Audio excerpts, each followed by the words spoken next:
Presented by Rajiv Rocks Films.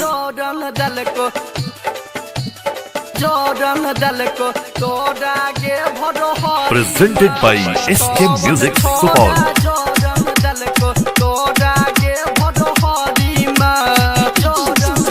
बेसदमी कोना कभलही गौआ हे गे नगदी में सुन गौआ हे गे नगदी में छोरी गौआ हे गे नगदी में कौन छोड़ा जोरन दल को तोड़ा गे भदहरी में कौन छोड़ा जोरन दल को तोड़ा गे भदहरी में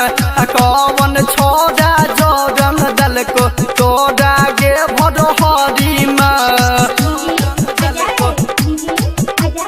जोरन दल को तोड़ा गे भदहरी में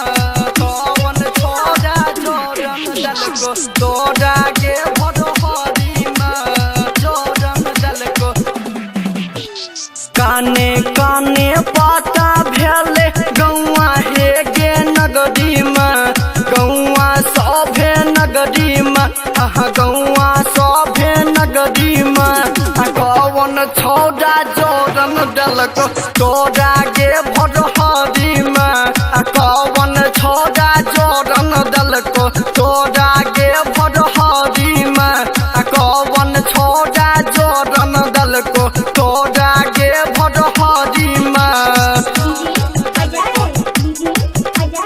जोरन दल को तोड़ा गे भदहरी में कौन छोड़ा जोरन दल को तोड़ा गे भदहरी में जोरन दल को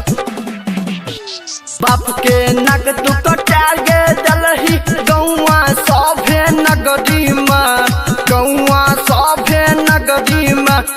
गौआ सभे नगदी में कौन छोड़ा जोरन दल को तोड़ा गे भदहरी में कौन छोड़ा जोरन दल को तोड़ा गे भदहरी में कौन छोड़ा जोरन दल को तोड़ा गे भदहरी में जोरन दल को तोड़ा गे भदहरी में कौन छोड़ा जोरन दल को तोड़ा गे भदहरी में जोरन दल को कटे रस चुए छाल तोड़ा हे गे खगड़ी में तोड़ा हे गे खगड़ी में